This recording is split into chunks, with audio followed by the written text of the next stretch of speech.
જય શ્રીમન નારાયણ. રામાનુજદાસ શ્રીમાન ગટ્ટુ વેણુગોપાલ સ્વામી દ્વારા વર્ણન કરેલ શ્રીમદ ભગવદ્ ગીતાનું ગુજરાતી ભાષાંતર હું આપને કહી રહી છું. અધ્યાય 11 વિશ્વરૂપ સંદર્શન યોગ. શ્લોક 38. ત્વમાદિદેવઃ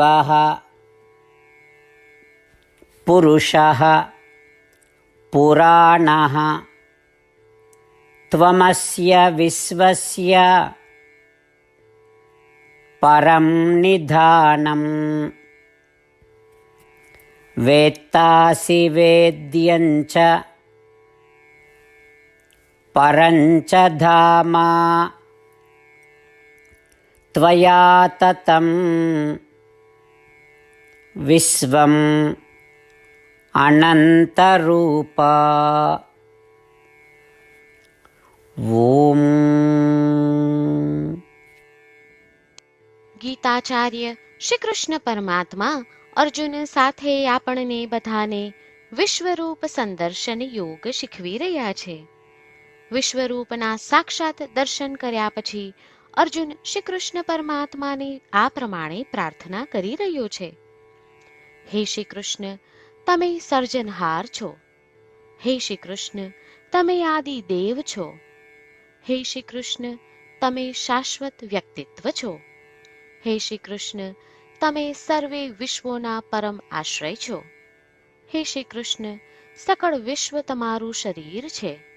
હે શ્રી કૃષ્ણ, તમે જ એ પરમ પુરુષ છો જે આ સમગ્ર વિશ્વનો આત્મા છે. હે શ્રી કૃષ્ણ, તમે પરમ વ્યક્તિત્વ છો.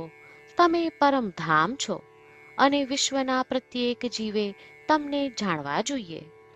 હે શ્રી કૃષ્ણ, તમે જ્ઞાતા અને જ્ઞાનનું લક્ષ્ય બંને છો. હે શ્રી કૃષ્ણ, તમે અનંત સ્વરૂપો ધરાવો છો અને સમગ્ર બ્રહ્માંડમાં વ્યાપેલા છો. આ પ્રમાણે અર્જુન શ્રી કૃષ્ણ પરમાત્માની સર્વોપરિતાની અનુભૂતિ કરી રહ્યો છે, તેનું સાક્ષાત દર્શન કરી રહ્યો છે અને શ્રી કૃષ્ણ પરમાત્માને પ્રાર્થના કરી રહ્યો છે. ચાલો આપણે પણ શ્રી કૃષ્ણ પરમાત્માની સર્વોપરિતા અને દિવ્ય વૈભવની અનુભૂતિ કરતા શ્રી કૃષ્ણ પરમાત્માને શરણે જઈએ. શ્રી કૃષ્ણ પરમાત્માનું શરણ લઈ આપણા જીવનને અર્થપૂર્ણ બનાવવાનો પ્રયાસ કરતા ચાલો આપણે બધા શ્રી કૃષ્ણ પરમાત્માના શબ્દોનું આ શ્લોક સ્વરૂપે પુનરાવર્તન કરીએ. ત્વમાદિદેવઃ પુરુષઃ પુરાણઃ ત્વમસ્ય વિશ્વસ્ય પરમ નિધાનમ વેત્તાસિ વેદ્યં ચ પરં ચ ધામ ત્વયા તતં વિશ્વમનંતરૂપ. શ્રી કૃષ્ણ પરમાત્માએ આખી ભગવદ્ ગીતાનો સાર અધ્યાય 18ના શ્લોક 65 થી 70માં 8 ઉપદેશ દ્વારા કહ્યો છે. શ્રી કૃષ્ણ કહે છે, જે મારા આ 8 ઉપદેશ અનુસરે છે તે મને પ્રિય છે. એ સર્વે ભક્તોનું હું બધી જ રીતે રક્ષણ કરીશ. શ્રી કૃષ્ણ પરમાત્મા પાસેથી આખી ભગવદ્ ગીતા સાંભળ્યા પછી અર્જુન કહે છે, કરિષ્યે વચનમ તવ, એટલે કૃષ્ણ, હું તમારી આજ્ઞાનું પાલન કરીશ. તમે કહો છો એમ કરીશ. અને આથી જ શ્રી કૃષ્ણએ દરેક પ્રકારના યશ અને વિજય અર્જુનને આપ્યા છે. તો ચાલો આપણે પણ પરમાત્માને 8 વાતો પાળવાનું વચન આપીએ.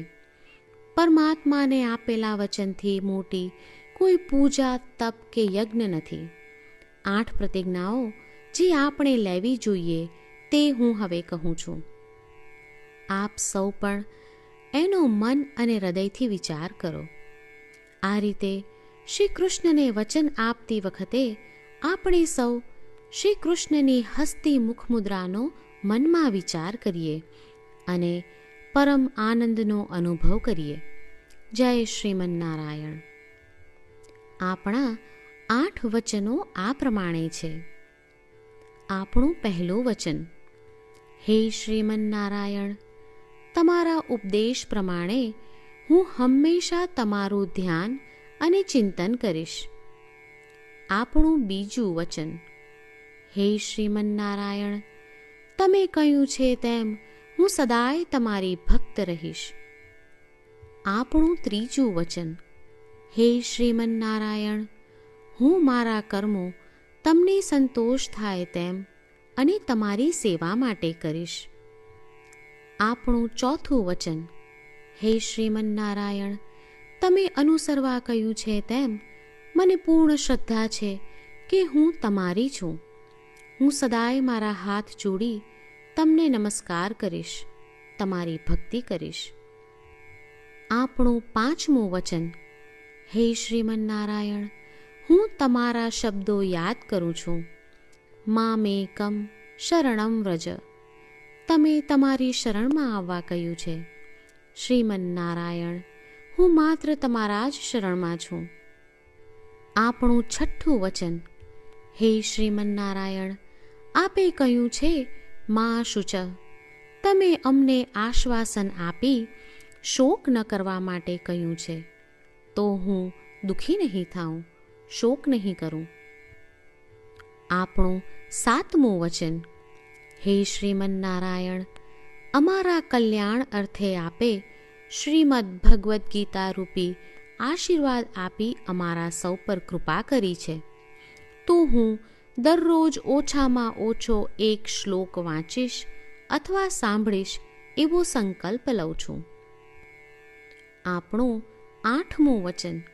હે શ્રીમન્નારાયણ, હું ગીતાના દૈવી શબ્દો એ ભક્તો સુધી પહોંચાડવાનો પ્રયત્ન કરીશ જેઓ ગીતાથી અજાણ છે. હે શ્રીમન્નારાયણ, તમે કહ્યું છે તેમ કરીશ, તમે કહ્યું છે એમ વર્તીશ અને તમારા માટે જ કર્મ કરીશ. શ્રીમન્નારાયણને આપેલું વચન કે દરરોજ તમે કહ્યું છે એમ કરીશું, એ જ એક મહાન પૂજા છે. તો ચાલો આપણે સૌ દ્રઢ શ્રદ્ધા સાથે પ્રભુ પાસે એક સંકલ્પ લઈએ. શ્રીમન્નારાયણ, કરીશ્યે વચનમ તવ. શ્રીમન્નારાયણ, હું તમારી આજ્ઞાનું પાલન કરીશ. સર્વમ શ્રી કૃષ્ણાર્પણમસ્તુ. જય શ્રીમન્નારાયણ. ત્વમાદિદેવઃ